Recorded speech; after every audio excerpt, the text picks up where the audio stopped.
This is Where We Live from Connecticut Public Radio. I'm Lucy Nalpathanchel. The Connecticut River flows past many towns and cities in our state. Visitors to its banks in Middletown will now see a large plaque near the water.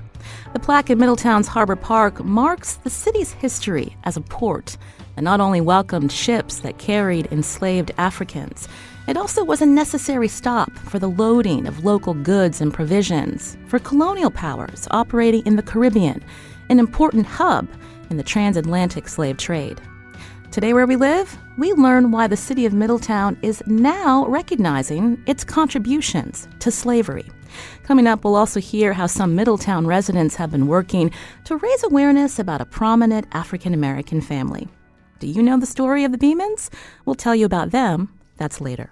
First, I want to welcome to the show my guest in studio, Debbie Shapiro, who is the municipal historian of Middletown, Connecticut. Debbie, welcome to the show. Oh, thank you very much for having me. Also with me is Demetrius Udell, professor of U.S. history and dean of the social sciences at Wesleyan University, also in Middletown, Connecticut. Demetrius, welcome to Where We Live. Thank you so much for having me. I wanted to start with Debbie. I understand you've lived in Middletown for a number of years. Tell me about, did you move to the city? Are you born and raised in Middletown? I've lived in Middletown about 45 years now. I grew up in the Midwest on a farm in Ohio, and I went to law school down in Virginia and at William and Mary. And who did I meet but Dan Shapiro from Middletown, Connecticut. And when we were deciding to get married, he said that he wanted to go back to Middletown and practice law there. And since I didn't really want to go back to the farm, I thought, this is great. And I really think of Middletown as my hometown because having married somebody local, I was able to meet so many people and really feel a part of the community right away. When you moved to Middletown, were you aware of the city's history as an important port in New England? Not at all. Not at all. When I think about ports, I think about traditional cargo, but not often on the people's minds are the idea that enslaved Africans were on some of these ships that came to Middletown, Connecticut. Was that a surprise to you when you first learned that? Oh, it certainly was. Well, I'm almost 70 years old, so I'm of a generation that in high school was taught that slavery was in the South. It wasn't in the North. The Northerners were the good guys. And I had ancestors who fought on the side of the North in the Civil War. And so when I first learned all about slavery in New England, I was just floored. It was just astonishing to me to find all this out. I mentioned this plaque that now sits by the Connecticut River in Middletown. I wanted you to read an excerpt of that text that's found on the plaque. Oh, well, the beginning of the plaque has general language about the slave trade, but then the last part of it is very specific to Middletown. And it reads, in 1738, the ship Martha and Jane, owned by Abraham Redwood, arrived at Middletown's riverfront, having sailed from Africa, and 126 enslaved Africans disembarked. During the voyage, 23 of their fellow captives perished. In 1761, the Speedwell, captained by Middletown native Timothy Miller, also arrived carrying its human cargo from Africa. On that voyage, 21 enslaved Africans perished during the Middle Passage, with 74 surviving. The names of the men, women, and children who made these treacherous voyages are lost to history. This marker is erected to remember the lives of these and the thousands of other enslaved people who contributed to the building of our community. Erected by the citizens of the City of Middletown, 2019. That's Debbie Shapiro, municipal historian of Middletown, Connecticut. As I mentioned, Demetrius Udell is with me, professor of U.S. history at Wesleyan University. It might be surprising for some of our listeners to hear that there were these two ships that came to Middletown, Connecticut in the 1700s. Take us back to that time when these ships carrying enslaved Africans stopped there. Tell us about the transatlantic slave trade and why Middletown, Connecticut. The two ships that she mentioned came in the 18th century. And by the time we get to those ships, there's been already quite a bit of history. The 18th century is going to be the peak of the transatlantic slave trade. and it was dominated at that point by Britain. But there's a long history to that, and this history begins in the 15th century. First with the Portuguese, who were going to round Cape Bojador and land on the shores of today West Senegal. And that is what's going to initiate this process. It begins with about 250 slaves who go to live on the Iberian Peninsula. And then in the wake of the voyages of Columbus in 1492, there's going to be a call as early as 1501, according to Colin Palmer, by Nicolas de Ovando, the governor of Hispaniola, to bring slaves. And by 1518, you're going to be able to bring these slaves directly to the Americas. That's why it's called the Middle Passage, because before they used to go to Spain, or the Iberian Peninsula before. So, as Moses Finley, who's a historian of antiquity, says, many societies knew some form of servitude, indentured labor, coerced labor, slavery. But something distinctive happens in the Americas, because there it becomes racialized and relegated to one population group. And it was a massive project. If you think about the numbers of slaves that would go 4 million to Brazil, 500,000 to the United States, 1 to 2 million to the Spanish Caribbean, another 2 million to the British Caribbean. So this really was the beginning of a world economic system. I mentioned why Middletown, Connecticut. So can you talk a little bit about the location of Connecticut? This was considered the Middle Passage? So New England is very important because this is where you're actually going to have slavery, as Debbie pointed out as well. It was linked to the slavery in the South.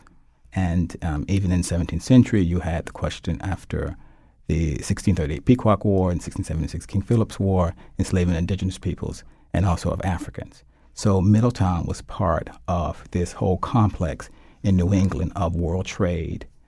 If you're familiar with the book Complicity, they talk about the Weatherfields girls and the onions. They produced food that was shipped to the West Indies. Also the cod, the rejected cod from Massachusetts, went to the Caribbean for food for the slaves. So Middletown was a part of this world economic system. Debbie Shapiro is also with us here in studio as we talk about Middletown's history. Again, an important port in New England, and it contributed to the transatlantic slave trade. Debbie, tell us about the founding of Middletown, Connecticut, and how it is tied, its founding, its wealth, to what was going on in that period of time. Well, Middletown was founded in 1650. And the first settlers were farming, but they quickly discovered that Middletown had deep water. The Connecticut River down in Old Saybrook had a big sandbar and still does. And so there was enough room for ocean-going vessels to go by, but there was no anchorage in Old Saybrook, whereas there was anchorage up in Middletown. So that's how Middletown was able to develop as a port. And these the settlers recognized right away how important that was. And the sugar barons down in the islands, they were keeping all of their acreage in sugarcane because it was so lucrative. So because of that, they had to import all the food that they fed to themselves and their enslaved workers. So that's where New England is coming in with all this food that's being shipped down. The ship's manifests that are in the archives of the Historical Society show the onions going down, potatoes, meat, horses, oxen. A lot of horses were needed to run these plantations. In fact, it's been estimated that tens of thousands of horses were shipped to these plantations, and 75% of them came from Connecticut. So these horses are tied on the tops of the ships, and so they would go down with all this produce, and then they would come back north with sugar, molasses, rum, and unfortunately enslaved people as well. Debbie, tell us about the two ships, again, that are mentioned on this particular plaque, now along the waterfront again in Middletown. What do we know about the enslaved Africans that were on those two ships? Well, that is the thing. We know something about Timothy Miller. He shows up in the archives, and he's a well-known sea captain. And Abraham Redwood actually was an owner out of Rhode Island, and he gave a lot of money to open a big library in Providence. So a lot is known about Abraham Redwood, but almost nothing is known about these enslaved people.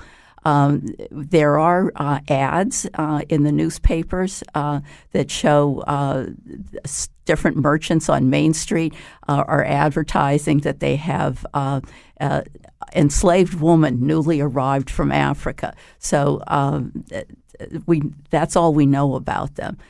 We know about specific enslaved people from church records, from some family records, like memoirs that are at the Historical Society, but very little is known about the people who. On these two ships, 200 people came to Middletown.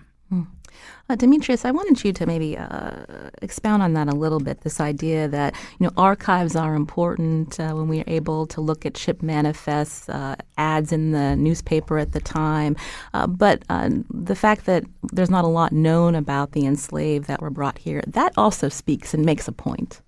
Yes, there's quite a bit of work done now in terms of what's called silencing of the archives.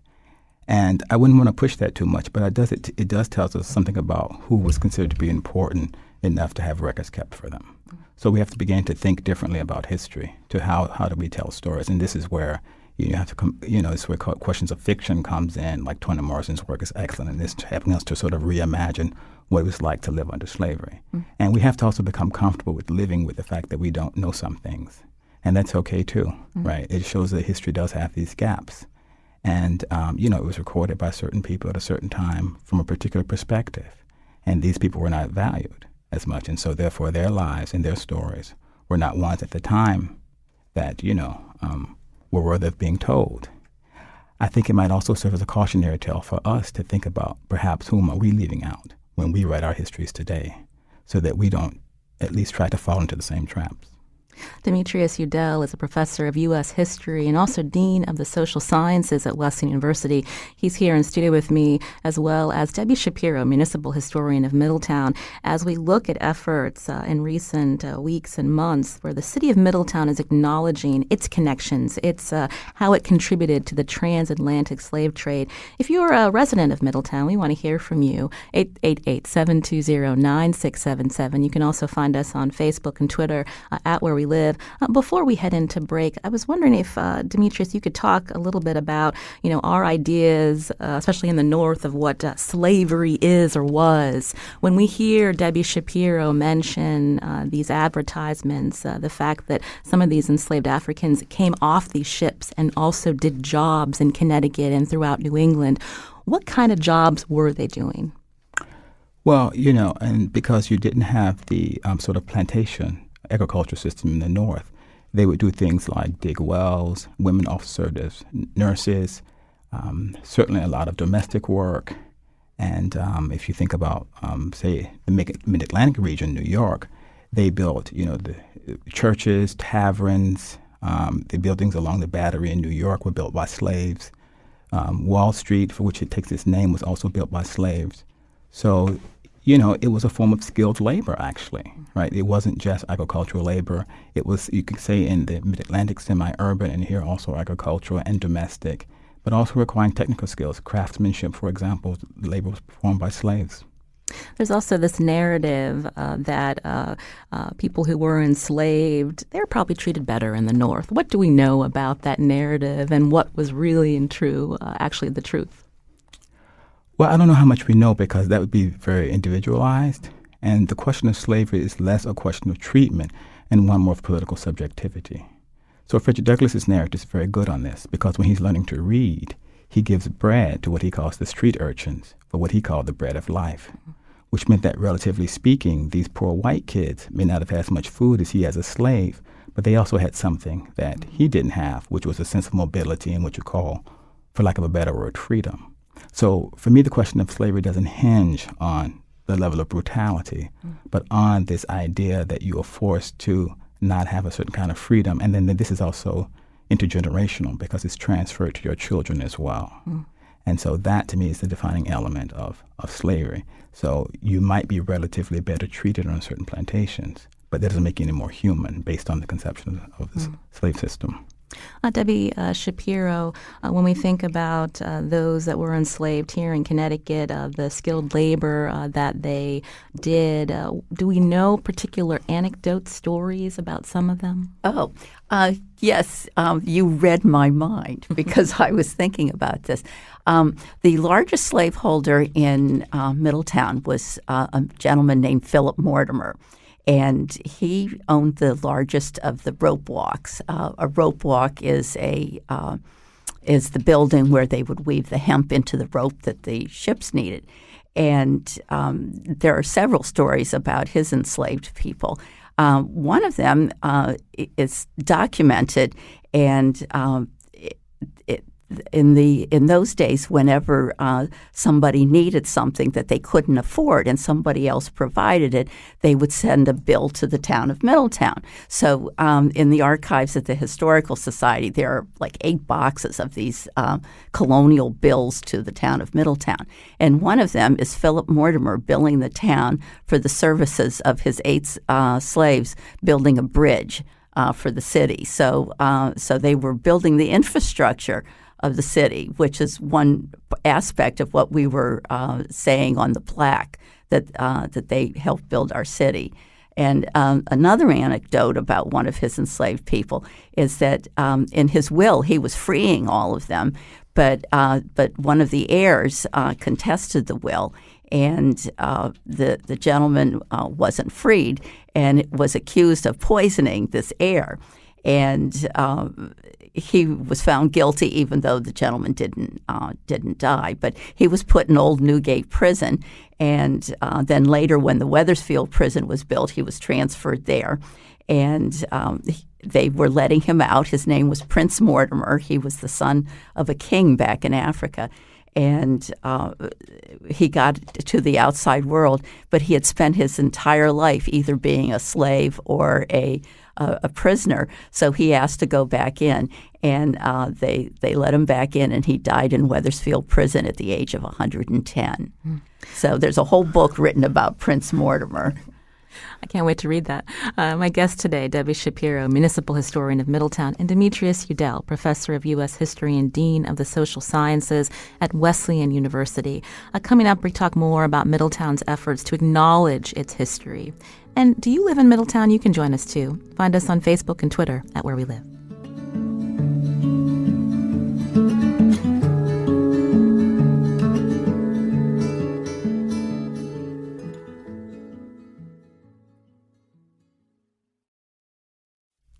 This is Where We Live from Connecticut Public Radio. I'm Lucy Nalpathanchel. Slavery is often viewed as a Southern institution in the United States, but New England and other parts of the North would not have prospered without it. This year marks 400 years since the start of American slavery, when a ship carrying enslaved Africans arrived in Virginia, then an English colony. You can learn more about our country's legacy of slavery by checking out the New York Times 1619 Project online. We'll tweet out a link at Where We Live. Now, today we're talking about Connecticut's connection to slavery, the city of Middletown publicly acknowledging its involvement in slavery. It held a special ceremony at the waterfront in September. My guests were there: Demetrius Udell, Professor of U.S. History and Dean of the Social Sciences at Wesleyan University, and Debbie Shapiro, who's the municipal historian of that city. Debbie, earlier you read a portion of that plaque. Again, this is part of a project with UNESCO, the UN's agency that focuses on cultural heritage and preservations. How exactly did you get involved with this? Late last year, I was approached by Ann Chin, who's the head of the National Middle Passage Ceremony and Port Marker Project, asking if I would participate and apply to UNESCO to have Middletown named a site of memory. And our application was accepted. And from there, I assembled a committee, and it was the best committee I've ever been on, and I've been on dozens. So everybody did their part and had great ideas about how we should put the ceremony together. I went to the mayor, Dan Drew. That was my first step to make sure that that the city would be on board with doing the ceremony and putting the plaque down at the harbor. And he gave a very enthusiastic yes. I went to the city council and asked for an appropriation to pay for the plaque, and that was a unanimous vote as well. So the committee went forward with its plans, and we had the ceremony on September 28th. And it exceeded my expectations. We had over 400 people there, and all the speeches were fabulous.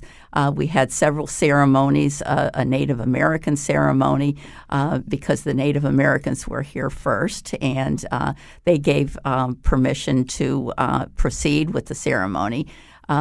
Gary O'Neill is an elder in the Wangung tribe, which is our local tribe in Middletown.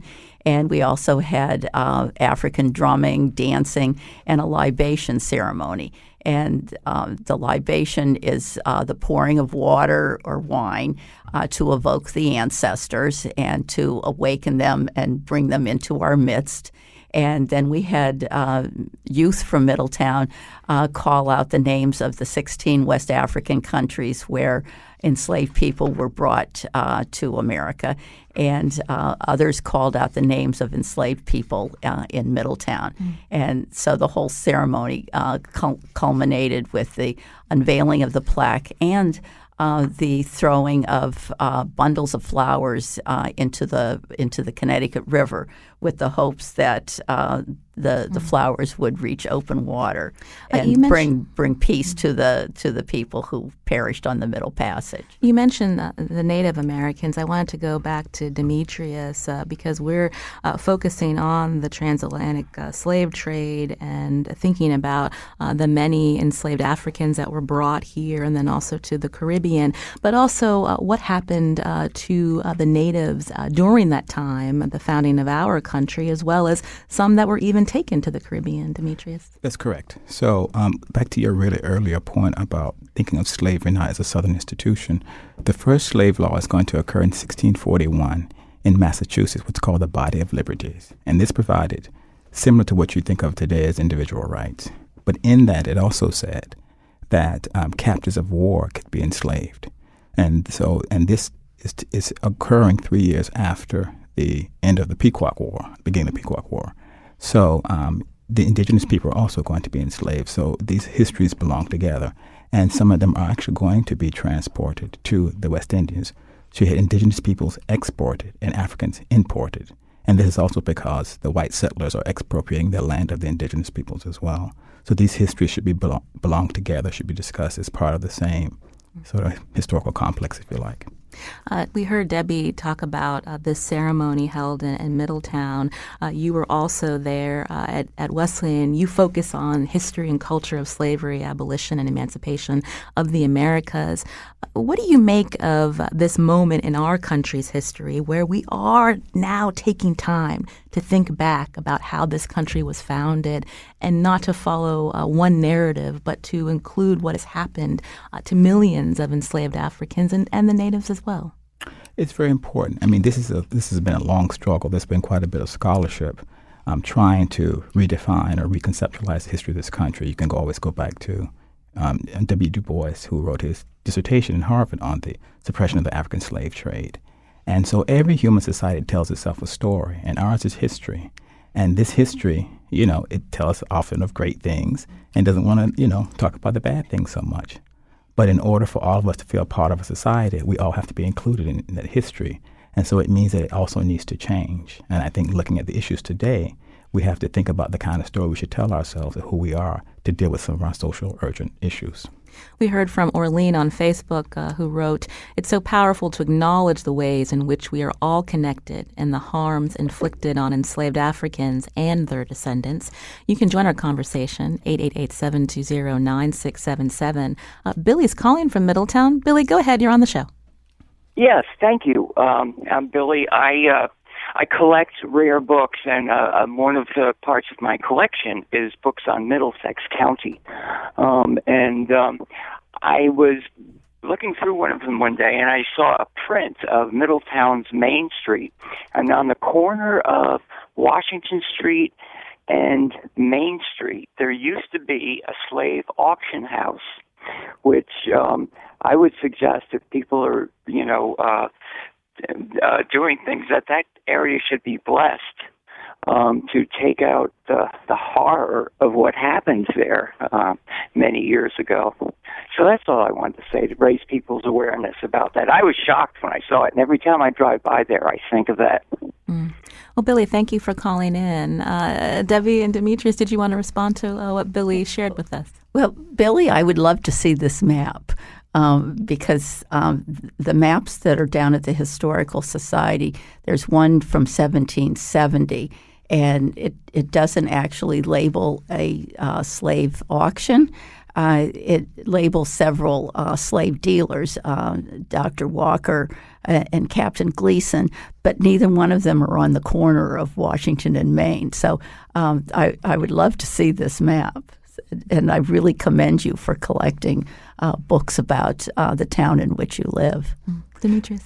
It also shows just how normative slavery was, how it was a part of everyday life, and that it wasn't something that was excluded, that was secondary, that was hidden. It was part of the public. It was right in the center of downtown Washington and Main Street. You can't get any more center. That, if you live in Middletown, you know how bad the traffic is and trying to turn left there at that corner, right? So this is really literally the center of town. And slavery, again, was the center of the society. It was a part of it. Earlier we talked about how the North also prospered from slavery as an institution. Can you talk more about how it was an economic driver? And when we say that, what do we mean exactly in terms of not only the economy of Connecticut and New England, but the founding of our country and how it moved it forward? Yeah, so at the point of the 1790 census shows that there are about maybe under 100,000 slaves, and by the time of 1860, the census, there are over 4 million. So actually, slavery is going to increase with the after the American Revolution. You can't avoid that fact. So yes, it was the foundation of the economy in many ways. It wasn't the only thing, but the credit for the planters were provided by New York bankers. Right, and this is part of a global system. If you think about the textiles, many of the textiles went through. England was really quite dominant in the 18th century. It's sort of Liverpool and Lancaster and the Manchester and those there. But also in the U.S., you have many textile mills here. You had one in Thompson, Connecticut, many in Massachusetts. They're quite well known. So this is part of, and slavery generated much of the cotton alone, the foreign exchange. So this was not insignificant. So in 1858, James Henry Hammond gives a famous speech in the Senate where he says, you wouldn't dare make war on slavery because this is really like, your cash cow. Mm. Well, what's really interesting about that, too, is that the slavery really took off in the South because of the cotton crop. And the reason the cotton crop became so lucrative is because Connecticut native Eli Whitney invented the cotton gin. And that just made cotton the basic part of the economy in the United States. And in Middletown, the way we look at it is the economy was totally slave-based because the farmers were making money because their produce was being shipped down to the Caribbean. The ship captains and merchants were making the money as the middlemen, and because they were making money, they could support the artisans who made all the beautiful furniture that we have in the Historical Society collection. Because that's what remains is this it's the furniture and the pewter. Middletown was a pewter center, and the slavery is what is supporting all of these objects. Mm. Before we run out of time, Debbie and Demetrius, again, we're drawing attention to this public acknowledgement that the city of Middletown has done in terms of this ceremony, this plaque that now is right before the water along the Connecticut River there. But where do you want to go from here in terms of continuing to acknowledge this history or acknowledging what we do know of the people that lived along Main Street? Well, I would like to see more curriculum in the local schools so that the students know about this. The more that people know about what happened in their history, they will have a greater understanding of what people went through, and hopefully that will make them more tolerant or make more people work towards a just society. That's my hope and my goal in working on all these projects like this, that we will work towards a more just society. And Demetrius? I couldn't say any better than that. I mean, I really think that we need to think about our history and what it does and who's included and who's excluded and reconceptualize it. Demetrius Udell, again, is professor of U.S. history and dean of the social sciences at Wesleyan University. Demetrius, it was a pleasure to meet you. Thanks for coming in. Thank you for having me. Also here, Debbie Shapiro, municipal historian of Middletown, Connecticut. Debbie, thanks for coming on the show. Oh, you're welcome. My pleasure. This is Where We Live from Connecticut Public Radio. I'm Lucy Nalpathanchel. After the break, we learn about members of an African-American family in Middletown, Connecticut, who were at the forefront of fighting slavery. Have you heard of the Beamans? You can join our conversation, 888-720-9677. As always, find us on Facebook and Twitter at Where We Live.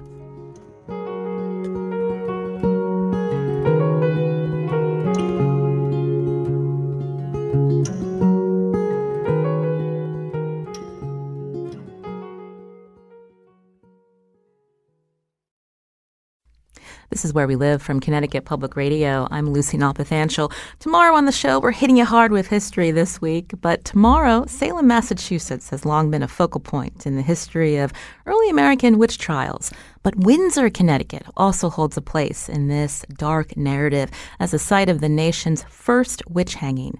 Tomorrow on Where We Live, author Beth Caruso will join us to talk about this little-known piece of Connecticut's past and also talk about its role in inspiring one of her books called One of Windsor. We hope you join us tomorrow. Now, today we're focusing on Middletown, a Connecticut city that has acknowledged its ties to slavery, going back to the transatlantic slave trade. Now, there's another effort in town that's getting attention. Have you heard of the Beamans?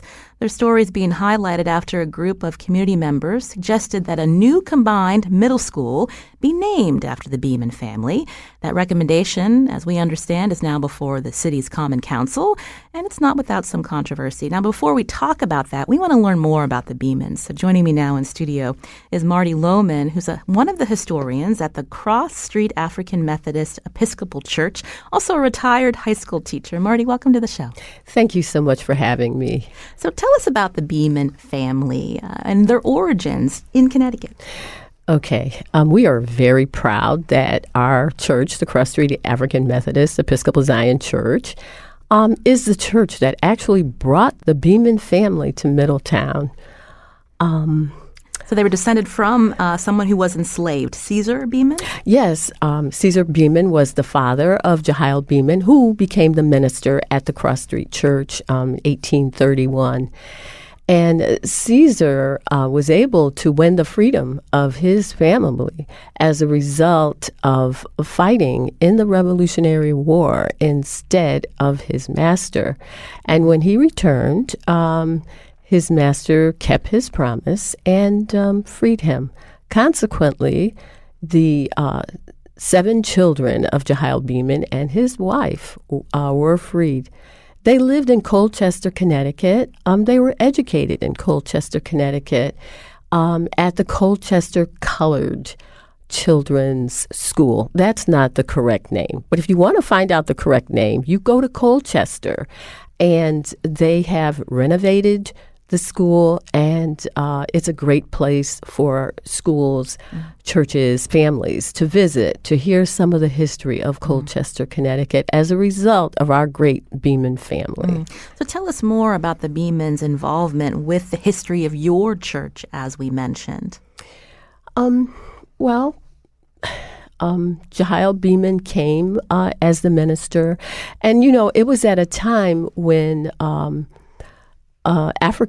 enslaved Africans and free Africans they attended the white churches.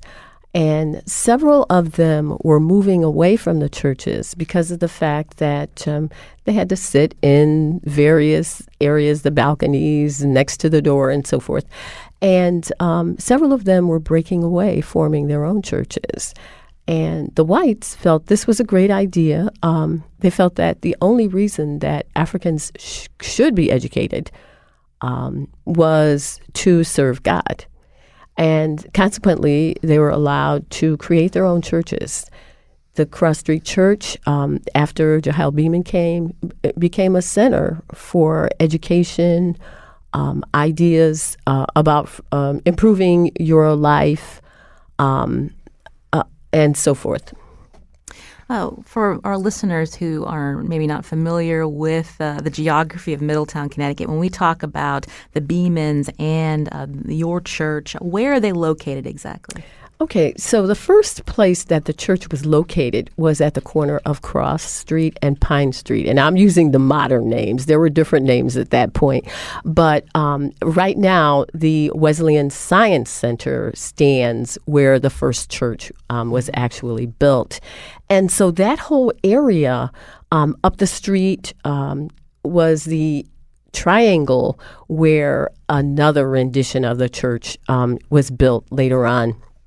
And that triangle was actually an area that was purchased by Jehiel Beeman's son, Leverett Beeman, where he designated 11 lots that freed Africans could purchase and live. And it was a thriving black middle-class area. And so all of those, the 11 lots, the church, they were all in that vicinity in Middletown, which is the Wesleyan University area at this point.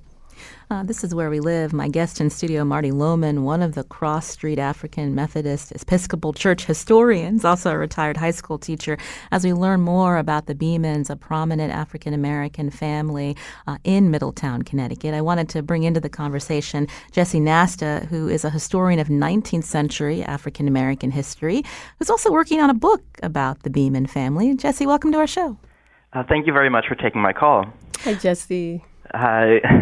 So I'm a Middletown native, and I've really worked with everyone on this show for at least several years now. So it's really a pleasure to see this effort and to be part of the conversation. So you mentioned you grew up in Middletown. So when did you actually hear about the Beeman family? So although I'm from Middletown, I also attended Wesleyan as an undergraduate in 2003 to 2007. So I interned at the Historical Society and came across their extensive files called the Milo Wilcox Collection on local African-American families. So really I started my research around 2006 on the Beemans as a result of that.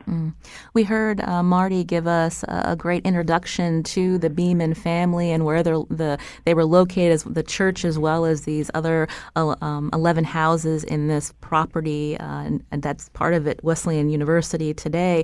But this was an example of a strong, free black community in the 19th century right in Middletown, Connecticut.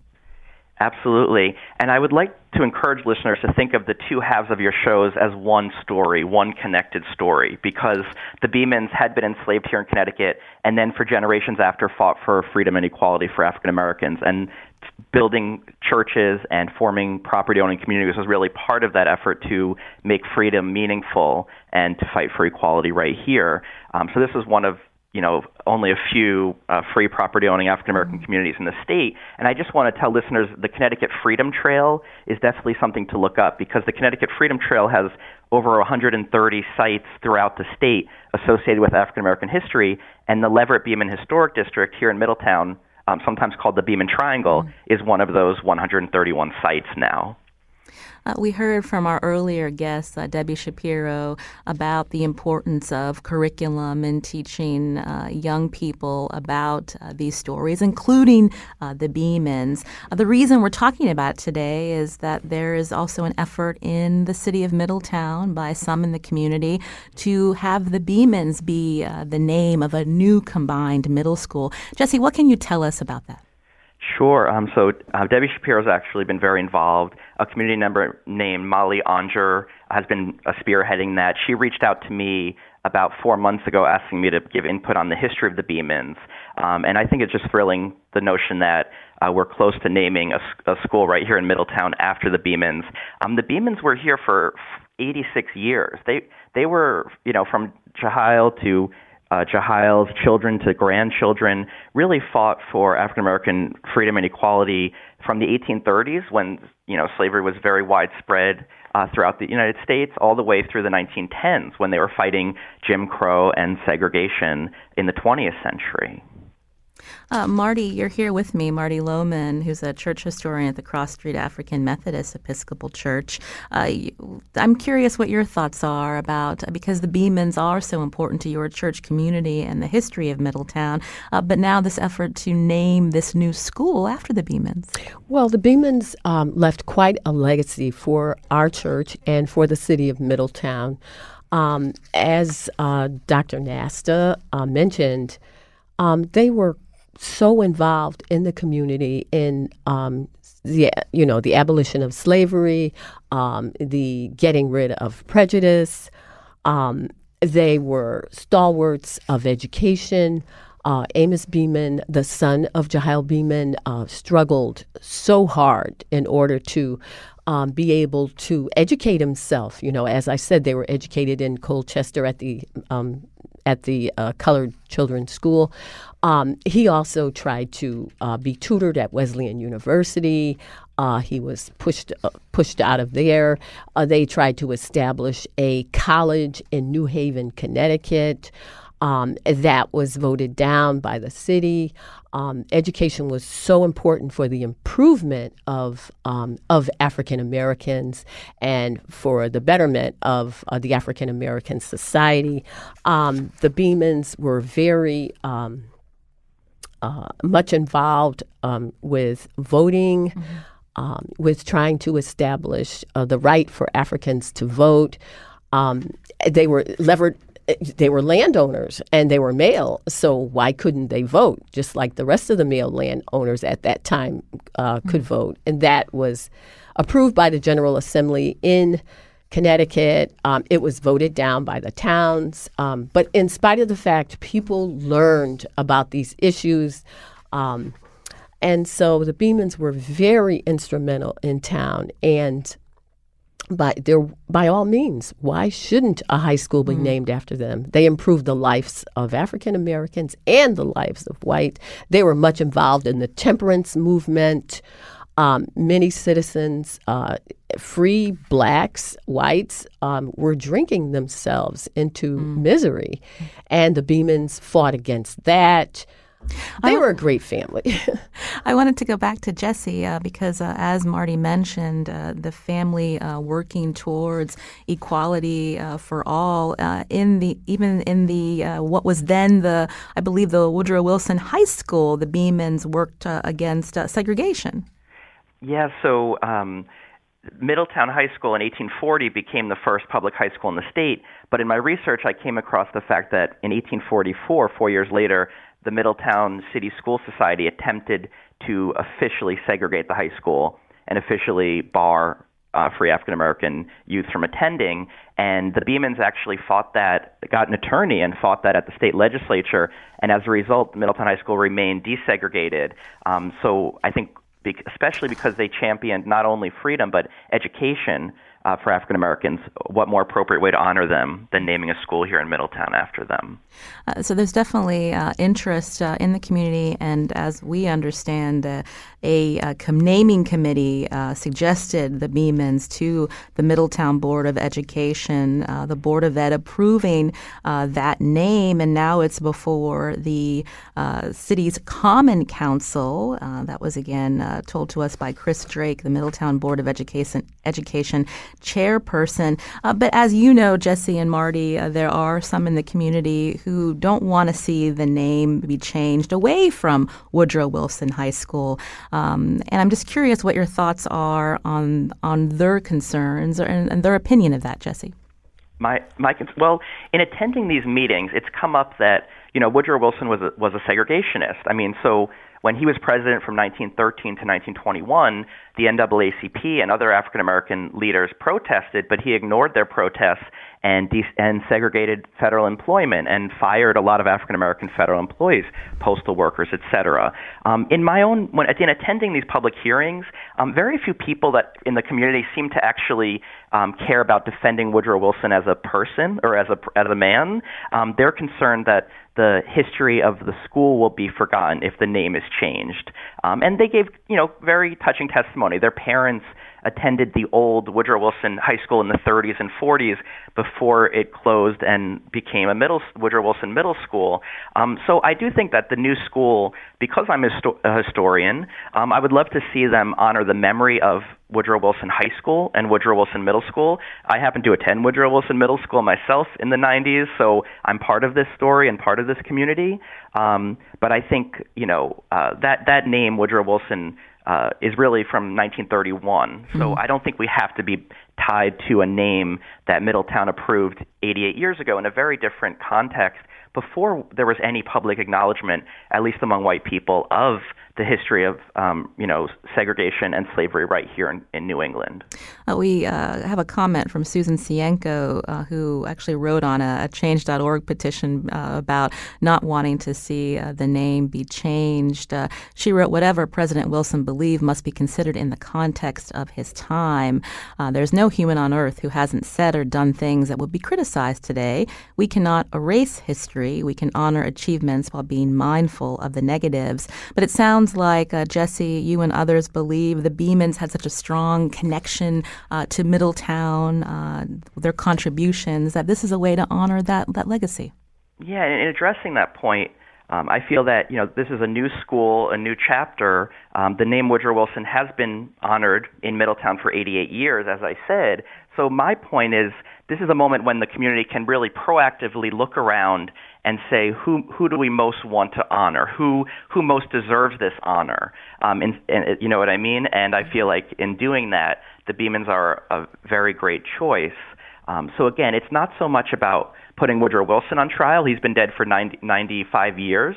So, I don't think he particularly cares if the school's named after him. I think it's more a question of a community coming together, especially in light of this recent acknowledgement of slavery and segregation in New England, and saying, is this a choice we want to stick with going into the future? Exactly, And I see a positive for the Middletown school students, Marty, that they may one day have the Beaman family in their curriculum, that they don't have to learn about the Beamans because of a news headline. That would be precious. I do have to say that I too am, a person who went to the Woodrow Wilson schools, and as people talked about their positions and keeping the name, I attended the meetings. I will say, though, that the students who presented their arguments, I actually came to give a speech. I had on my maroon and gray, which were the colors of Woodrow Wilson, and I love the school. But the students came out in such support, and they made wonderful speeches and talked about Woodrow Wilson. It will be great for them to learn more about the Beamans, and the ideals that they had are so pro-education, so don't oppress minorities, reach down and help your brothers. And so many of the ideas that education is dealing with today, bullying, you don't look down on your brothers, you help them. The importance of education and how it can improve your life, which is what the Beamans espoused. It's so important for those students. And as they learn more about the family, and they already know something about the family, it'll be good for Middletown. Well, we want to thank you, Marty Lohman, again, one of the historians at Cross Street African Methodist Episcopal Church, for coming in today, and also Jesse Nasta, historian of 19th century African American history, working on a book about the Beaman family history. And we're happy to share some awareness of the Beamans to our statewide audience. Thank you, Marty and Jesse, for coming on today. Thank you for having us. Thank you. Today's show, produced by Carmen Baskoff. Our technical producer is Kion Wolf. You can always learn more about the show by downloading Where We Live on your favorite podcast app. I'm Lucy Nalpathanchel. Thanks for listening.